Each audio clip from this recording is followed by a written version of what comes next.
माँ को मेरी शादी की बहुत फिक्र रहती थी। वह जल्द से जल्द मुझे अपने घर का होता देखना चाहती थी। मेरे लिए कई रिश्ते आए, फिर आखिरकार एक ऊंचे घराने में मेरा रिश्ता हुआ। वह 7 भाई थे, सब के सब बहुत खूबसूरत थे। जब मैं विदा होकर ससुराल गई तो मेरी सास बोली, हमारे यहाँ एक खास रस्म है कि लड़की की आंखों पर शादी की रात पट्टी बांधी जाती है और किन्नरों को बुलवाकर पूजा करवाते हैं तो लड़की जल्द ही उम्मीद से हो जाती है, वरना फिर उसके बच्चे नहीं होते। मैं आंखों पर पट्टी बांधे बांधे ही सो गई, लेकिन फिर सुबह चीखें निकल गई, क्योंकि काश माँ मेरी शादी ना करती तो मेरे साथ इतना बड़ा जुल्म तो ना होता। मैं भागते हुए लगातार यही बात सोच रही थी। पकड़े जाने के डर से मेरा दिल तेजी से धड़क रहा था। आखिरकार फिर मेरी हिम्मत जवाब दे गई और मैं गिर पड़ी। यही वक्त था जब वह लोग मेरे सर पर पहुंच चुके थे और मैं चिल्ला चिल्ला कर अपने आप को उनसे छुड़वाने की कोशिश करते हुए माँ को पुकारने लगी। मैं मुश्किल से 18 साल की हुई थी कि माँ ने अचानक मेरी शादी करने की रट लगा दी थी। असल में उन्हें यह डर था कि अगर उन्हें कुछ हो गया तो मेरा क्या होगा, क्योंकि बाबा बहुत साल पहले यह दुनिया छोड़ चुके थे और कोई बहन भाई भी नहीं था। माँ ने सिलाई कढ़ाई करके बड़ी मुश्किलों से मेरी परवरिश की थी। खैर, मेरे 18वें साल में लगते ही उन्होंने मेरे लिए रिश्ते देखने शुरू कर दिए। मैं यह भी बताती चलूं कि मेरी गिनती खूबसूरत लड़कियों में होती थी। गरीब फैमिली से संबंध रखने की वजह से रिश्ते भी गरीब या फिर थोड़ा गुजारे लायक फैमिलियों से ही आते थे, जिनको देखकर माँ मायूस हो जाती थी। वह मेरा रिश्ता किसी ऊंचे और बड़े घर में करने के सपने देखती थी, क्योंकि मैं उनकी इकलौती बेटी थी। तो ऐसे में उनकी यह इच्छा थी कि मेरा रिश्ता किसी ऐसे घर में हो जहां मुझे कोई परेशानी ना हो, जहां मैं सुकून भरी जिंदगी गुजार सकूं, जहां मुझे मायके वाली गुर्बत ना देखनी पड़े। फिर एक रिश्ते वाली के जरिए आखिरकार एक अच्छे घर में मेरा रिश्ता तय हो गया। वह वैसा ही घराना था जैसा मेरे लिए माँ चाहती थी। शहर में बहुत बड़ी कोठी थी, गाड़ी, बैंक बैलेंस, सब कुछ था उन लोगों के पास। माँ के तो हाथ पांव फूल गए। वह खुशी से फूले नहीं समा रही थी। बार बार मुझे चूमती और अच्छे नसीब होना का आशीर्वाद देती रहती। मुझे तो खुद भी अपनी किस्मत पर यकीन नहीं हो रहा था कि इतने ऊंचे घराने वालों ने मुझ जैसी मिडिल क्लास लड़की को कैसे पसंद कर लिया भला, क्योंकि सिर्फ अच्छी शक्ल होना कोई खास वजह नहीं थी। अच्छी शक्ल वाली लड़कियां तो उन्हें अपने लेवल के घरों में भी मिल सकती थी। शायद उन्होंने मुझे अपने घर की बहू इसलिए चुनी थी क्योंकि बड़े घराने की बहुएं उन्हें अपनी उंगली पर नचाती है। मेरे दिमाग में यही सोच ही आई। खैर, मेरे होने वाले पति के 7 भाई थे, बहन कोई नहीं थी, बाप भी नहीं था, सिर्फ माँ थी जो कि बहुत ही मॉडर्न औरत थी। बेटे भी कम नहीं थे। वह सातों के सातों बहुत ही खूबसूरत और मॉडर्न थे। मंगनी वाले दिन मैं तो उन्हें देखकर ही हैरान रह गई थी।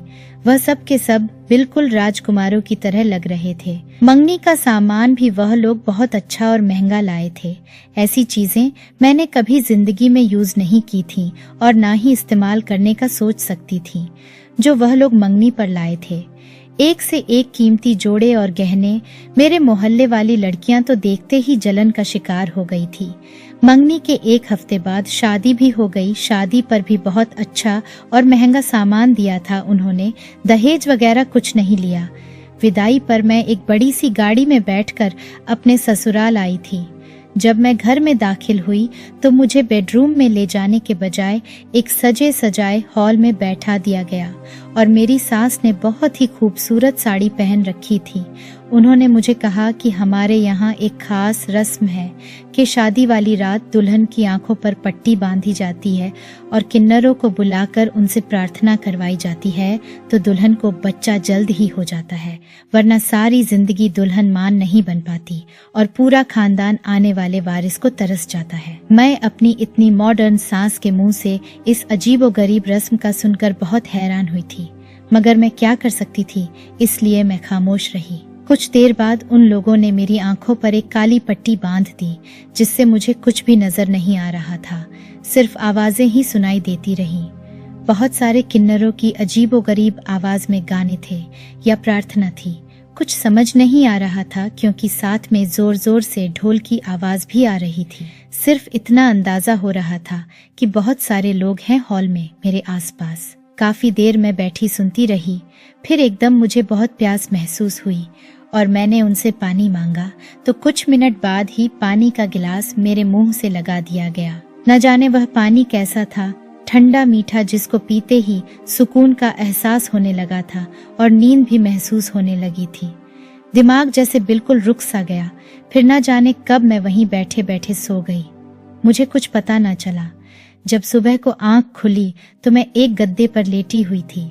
यह देखकर मेरी चीखें निकल गईं कि मेरे आसपास मेकअप से लिपे चेहरों और रंग बिरंगी अजीबो गरीब कपड़े पहने 5 चबाते 5 चौमर 6 किन्नर मौजूद थे और अच्छे खासे शौक से मुझे देख रहे थे। मैं तो डर के एहसास से चीखने लगी तो उसी वक्त मेरी सास आ गई थी और उन्होंने उन सब किन्नरों को वहां से निकाल दिया। मैंने उन्हें कहा, यह सब क्या है? आपका बेटा यानी मेरा पति कहाँ है? तो वह मुझे तसल्ली देते हुए कहने लगी, घबराओ मत, ये सब तुम्हारे पास बैठकर ऊपर वाले से तुम्हारे लिए प्रार्थना कर रहे थे और फिलहाल तुम्हारा पति नहीं आएगा तुम्हारे पास। तुम 7 दिन यहीं इसी हॉल में रहोगी। रोज रात को किन्नरों को बुलवाकर प्रार्थना करवाई जाएगी। फिर 8वें दिन ही तुम अपने कमरे में अपने पति के पास जा सकोगी। ये सब हमारी रस्म का हिस्सा है। अपनी सास की यह अजीबो गरीब बात सुनकर मैं परेशान हो गई कि अब 7 दिन और इस सब को बर्दाश्त करना पड़ेगा, मगर इस सब के अलावा मेरे पास कोई भी चारा नहीं था। दूसरी रात फिर मुझे दुल्हन की तरह तैयार करके मेरी आंखों पर पट्टी बांधी गई थी। इस बार मुझे अपना जिस्म सुन्न होता हुआ महसूस हुआ था। फिर ना जाने किस वक्त में बैठे बैठे सो गई थी। सुबह हुई तो एक बार फिर मैंने खुद को हॉल में पाया और उठने पर जिस्म में अजीब सी थकान महसूस हुई। फिर पूरे 7 दिन यह ड्रामा चला। 8वें दिन मुझे एक कमरे में ले गए और कहा गया, यह तुम्हारा बेडरूम है। अपने पति से मैं अब तक नहीं मिली थी। मैंने एक बार फिर अपनी सास से अपने पति के बारे में पूछा तो वह मुस्कुराई और मेरा हाथ पकड़कर मुझे कमरे से बाहर ले आई। बाहर आकर मैंने देखा वह 7 भाई एक लाइन में खड़े थे, एक जैसे कपड़े, एक जैसी शक्लें। जब मेरी सास ने मुझे आके कहा कि इनमें से अपने पति को पहचानो तो मैं कंफ्यूज हो गई।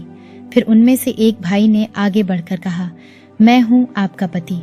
फिर दूसरे भाई ने भी यही कहा, तीसरे ने भी, फिर चौथे ने भी यही कहा। तो मैं हैरान ही रह गई और मुंह खोले उन्हें देखने लगी तो मेरी सास मुस्कुराकर उन्हें डांटने लगी और एक लड़के का हाथ पकड़कर मेरे हाथ में देते हुए बोली, ये है तुम्हारा पति, अब आओ कमरे में, मुझे तुम दोनों से कुछ जरूरी बात करनी है।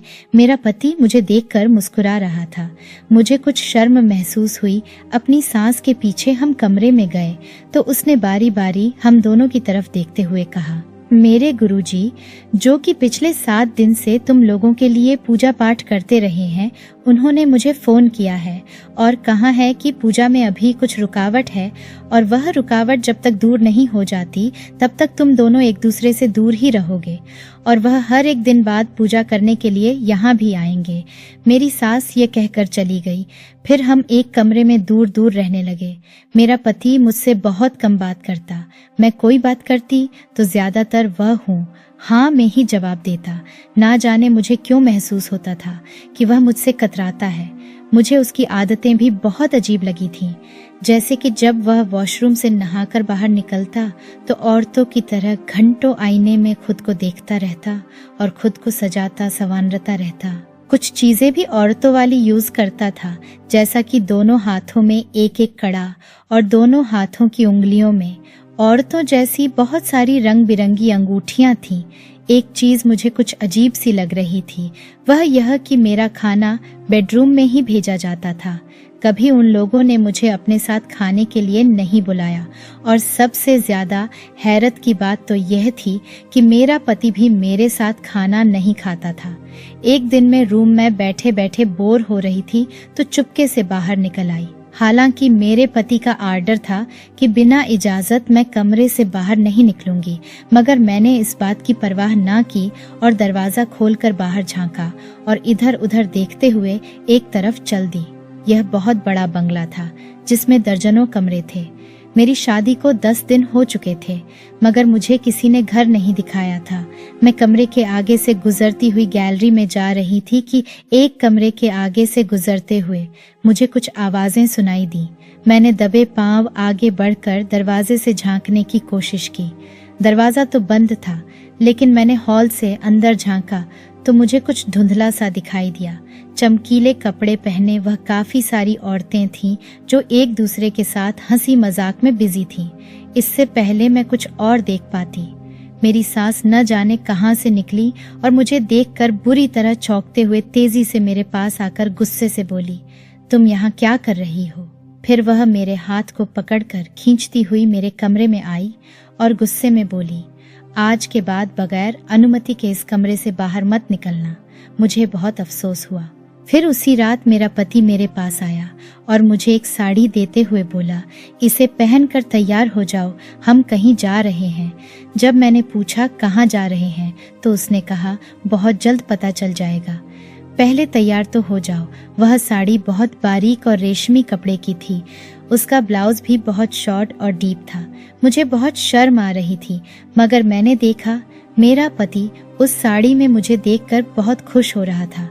फिर मेरी हैरत की हद न रही जब उसने मुझे ड्रेसिंग टेबल पर बैठाकर मेरा मेकअप करना स्टार्ट कर दिया। मैंने हैरानी का इजहार किया तो उसने कहा, वह एक मेकअप आर्टिस्ट है। तैयार करने के बाद वह मुझे बाहर ले आया और गाड़ी में बैठाकर मेरी आंखों पर पट्टी बांधी।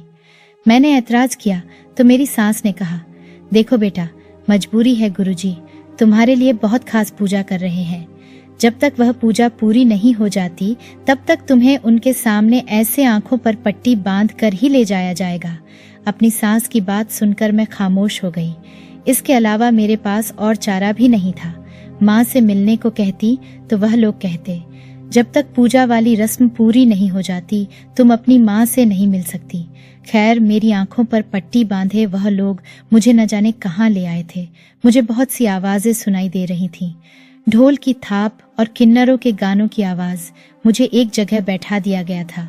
तकरीबन 2 घंटों बाद मुझे वहां से वापस ले आए थे वह लोग। फिर जब घर आकर मेरी आंखों से पट्टी उतारी गई तो किन्नरों के मेकअप से लिपटे चेहरे निगाहों के आगे घूमने लगे और मैं बेहोश हो गई। जब होश आया तो मैं बेडरूम में अपने पति की बाहों में लेटी थी। ना जाने क्यों मुझे उससे बहुत अजीब सी उलझन महसूस हुई और मैं एकदम बेड से उठ गई। फिर मैं बहुत उलझी उलझी सी रहने लगी थी। मुझे ना अपने पति का रवैया समझ में आता था और ना बाकी ससुराल वालों का। एक चीज जिसने मुझे हैरत में डाल दिया था वह थी मेरे पति समेत सभी देवरों की लेडीज आदतें, उनके चलने का अंदाज, बोलने का अंदाज किसी लेडी फैशन डिजाइनर की तरह था, जबकि मुझे लेडीज टाइप मर्द हमेशा से नापसंद थे। इसीलिए मुझे उन सब से बहुत उलझन होने लगी थी और मैंने अपनी सास से कहना शुरू कर दिया कि मुझे यहाँ नहीं रहना, वापस अपने घर जाना है। मगर यह बात सुनकर उन लोगों ने मुझे बेडरूम में बंद कर दिया तो मुझे एहसास हुआ कि मैं गलत लोगों के बीच फंस गई हूँ। ना जाने वह सब कौन थे, चोर, डाकू, माफिया वाले, मुझे कुछ समझ नहीं आ रहा था। वह लोग खुलकर मेरे सामने आ चुके थे, लेकिन वह थे कौन यह मैं नहीं जान पाई थी। मुझे कैद करने की दूसरी रात फिर जबरदस्ती दुल्हन बनाया गया और मेरे विरोध को नजरअंदाज करते हुए मेरी आंखों पर पट्टी बांध दी गई। मेरी सास ने मुझे धमकी दी कि अगर मैंने उनकी बात ना मानी तो वह लोग मेरी माँ को जाकर मार देंगे। इसी डर से मैं चुपचाप मान गई थी। न जाने वह सब क्या हो रहा था मेरे साथ, क्योंकि एक बात का तो मुझे यकीन हो गया था कि पूजा वाली रस्म की बात सिर्फ झूठ थी। मुझसे इसकी आड़ में कुछ और करवाया जा रहा था। मगर क्या, यह सोच सोच कर मेरा दिल बैठा जा रहा था। मुझे अचानक याद आया कि जब भी मेरी आंखों पर पट्टी बांधकर मुझे बैठाया गया तो उस बीच यह लोग हमेशा मुझे कुछ ना कुछ पिला देते थे और उसको पीने के बाद मेरा दिमाग एकदम रुक सा जाता, कुछ भी सोचने के काबिल नहीं होता और ना शरीर कुछ महसूस करने के लायक होता और होश में आने के बाद जिस्म कुछ सुन सा महसूस होता। मैं इस सब को पहली बार महसूस कर रही थी और यह सोचने पर डर से मेरे रोंगटे खड़े हो गए। ये लोग मेरे साथ क्या कर रहे थे? मुझे यहाँ से निकलना होगा। मैं अपने दिमाग में भागने के लिए प्लान बना रही थी, मगर वह लोग मुझ पर कड़ी नजर रखे हुए थे। फिर एक रात मेरी आंख खुली तो मैंने देखा मेरा पति कमरे में नहीं था। वह रात को मेरे कमरे में सोता था, मगर अब उसको बेड पर मौजूद ना देखकर मैं दरवाजे पर आई तो यह देखकर मेरा खुशी का ठिकाना ना रहा, क्योंकि दरवाजा खुला था। मैं आहिस्ता से बाहर निकली। मैं कमरे से बाहर तो आ गई थी, मगर मेन गेट नहीं मिल रहा था। मैं इधर उधर भटक रही थी कि अचानक एक कमरे से मुझे घुंघरुओं की आवाजें आने लगी। उस कमरे की खिड़की खुली थी। मैंने जाकर देखा तो मेरा मुंह खुला का खुला रह गया। मेरे पति के सारे भाई साड़ियां पहने डांस कर रहे थे, जबकि मेरा पति और मेरी सास वहां बैठे तालियां बजा रहे थे। मैं शॉक होकर सोचने लगी, क्या यह सब भाई किन्नर थे और मेरा पति भी उन्हीं में से एक था? तभी तो वह आज तक मेरे करीब नहीं आया था। मेरे साथ इतना बड़ा धोखा हो गया। मैं यह सब सोच ही रही थी जब मेरे एक देवर की नजर खिड़की में से मुझ पर पड़ गई और उन लोगों ने मुझे पकड़ लिया। मगर मैं हैरान रह गई जब मेरा पति मुझे उनसे छुड़ाकर कमरे में ले गया और पहली बार मेरे साथ सही से बात करते हुए वह सब कुछ स्वीकार करने लगा कि हाँ, मेरे भाई किन्नर है, लेकिन मैं पूरी तरह मर्द हूँ। असल में यह मेरी माँ का आदेश था कि जब मेरी शादी होगी तो 7 महीनों तक मैं अपनी पत्नी के करीब नहीं जाऊंगा, क्योंकि हमारे गुरुजी ने कहा अगर मैंने 7 महीनों से पहले अपनी पत्नी से संबंध बना लिया तो हमारी जो औलाद पैदा होगी वह भी किन्नर होगी। मैं ऐसा नहीं चाहता था, इसलिए मजबूरी में तुमसे अलग रह रहा हूँ। और वह पूजा करने वाला कोई ड्रामा नहीं बल्कि सच है। गुरुजी आते हैं और पूजा करते हैं और ऊपर वाले से तुम्हारे लिए प्रार्थना करते हैं, और वह नाचने गाने वाले किन्नर कोई और नहीं, मेरे भाई हैं। मेरे पति ने यह सब सच तो बता दिया, मगर साथ ही मुझे नई कहानी भी सुना दी, जिस पर मैंने भरोसा भी कर लिया। उसके बाद मेरे पति का रवैया मेरे साथ बहुत अच्छा हो गया था। सास के कहने पर अब मुझे कमरे में बंद नहीं किया जाता था, बल्कि अब मुझे पूरी हवेली में घूमने की अनुमति थी, मगर हवेली से बाहर जाने की नहीं। मैं अब कुछ संतुष्ट थी, क्योंकि मेरे पति ने मुझे चुपके से कहा था कि जैसे ही 7 महीने पूरे होंगे हम यहाँ नहीं रहेंगे, वह मुझे लेकर यहाँ से चला जाएगा। और मैं इस बात से संतुष्ट हो गई थी। अब मुझे अपने पति से उलझन नहीं होती थी, क्योंकि उसने मेरे कहने पर अपनी लेडीज आदतें छोड़ दी थीं, जो कि अपने किन्नर भाइयों के साथ रह रहकर उसमें पैदा हुई थी। मुझे भरोसा दिलाने के बाद मेरे साथ फिर वही सिलसिला शुरू हो गया, मगर अब यह सब कुछ घर पर नहीं होता था, बल्कि मुझे आंखों पर पट्टी बांधकर बाहर ले जाया जाता था। एक बार ऐसे ही मुझे बाहर कहीं ले जाया गया। मैं जहाँ बैठी होती थी मेरा पति भी बिल्कुल मेरे साथ जुड़कर बैठता, मगर पता नहीं उस दिन वह शायद मेरे पास से कुछ सेकंड के लिए हटा होगा। मेरे कान में किसी लड़की की आवाज आई, जिसने मुझे आहिस्ता से कहा, आपके साथ धोखा हो रहा है, आप जो समझ रही हैं वैसा कुछ नहीं है। मैं एक बार फिर परेशान हो गई थी। इस दिन घर आने के बाद मैंने अपने पति और उसके भाइयों को पैसे गिनते देखा तो मेरे दिल में शक जाग उठा। हो ना हो जरूर मुझे बेवकूफ बनाया जा रहा है। अब मैंने पक्का इरादा बना लिया था कि मुझे हर हाल में यहाँ से भागना है, और फिर एक रात मुझे मौका भी मिल गया। वह सब लोग इस रात हॉल में पार्टी करने में बिजी थे। मैं चुपके से कमरे से बाहर निकल ली तो बाहर निकलने वाला दरवाजा मैंने देख लिया। फिर जैसे ही मैं बंगले से बाहर आई तो अचानक पीछे से मुझे आवाज सुनाई दी। मैंने मुड़कर देखा तो डर से मेरी जान ही निकल गई। मेरे पति समेत वह सब के सब किन्नर मेरे पीछे आ रहे थे। मैंने तेज तेज भागना शुरू कर दिया, मगर मैं कब तक भागती, आखिरकार थक कर निडाल होकर गिर गई तो उन लोगों ने मुझे पकड़ लिया, मगर उससे पहले वह मुझे पकड़कर वापस उसी कोठी में ले जाते। मेरी चीखें सुनकर वहां से गुजरती पुलिस वैन रुक गई। पुलिस की वैन रुकते देखकर उन लोगों ने भागने की कोशिश की, मगर पुलिस ने उन्हें अरेस्ट कर लिया। लेकिन फिर जब उन्हें मार पड़ी तो सब कुछ सामने आ गया। वह दरअसल किन्नरों का एक गैंग था, जिन्होंने प्लास्टिक सर्जरी के जरिए एक दूसरे से मैच करती शक्ल बनवा रखी थी। उन सब का आपस में कोई रिश्ता नहीं था। उन लोगों ने शहर में एक बंगला किराए पर ले रखा था, जहां वह किसी लड़की को बहू बनाकर ले आते थे, फिर उसकी आंखों पर पट्टी बांधकर रस्म के बहाने उसे बैठा देते और कुछ ऐसा पिला देते जिससे उसकी महसूस करने वाली क्षमता काम न करती। लोगों को बुलाकर लड़की को किन्नर बताकर उसके जिस्म की नुमाइश करते और फिर वह अय्याश लोग जो किन्नरों में दिलचस्पी रखते हैं वह उन्हें खुश होकर पैसे देते। जिसको ज्यादा दिलचस्पी होती तो उसके साथ रात भी गुजारता था, मगर क्योंकि लड़की को एक ऐसी चीज पिला दी जाती जिससे उसे कुछ महसूस ना होता तो तभी वह जान ना पाती कि किसी ने उसे छुआ है, मगर उसके बदले वह बहुत सारे पैसे लेते थे। यह काम वह न सिर्फ इस बंगले में कर रहे थे बल्कि उससे बाहर अलग अलग पार्टियों में भी जाकर करते थे, जहां वह पट्टी वाली लड़की को अंधा किन्नर दिखाकर पैसे लेते थे। सारी बात पता चलने के बाद मैं हैरान रह गई कि वह लोग किस तरह मेरा इस्तेमाल करते रहे थे, कभी अंधी बनाकर, कभी बाहर ले जाकर और कभी मेरा सौदा करके। पुलिस ने पूछताछ करने के बाद उन पर केस बनाया, मगर वह केस चल नहीं सका। किसी बड़े आदमी ने उन्हें छुड़वा लिया था।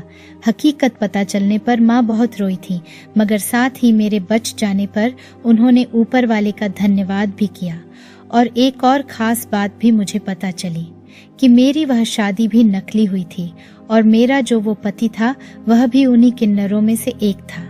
अगर आपको हमारी यह कहानी पसंद आई है तो वीडियो को लाइक और चैनल को सब्सक्राइब करना मत भूलिएगा और कमेंट करके इस कहानी के बारे में अपनी कीमती राय जरूर दीजिएगा।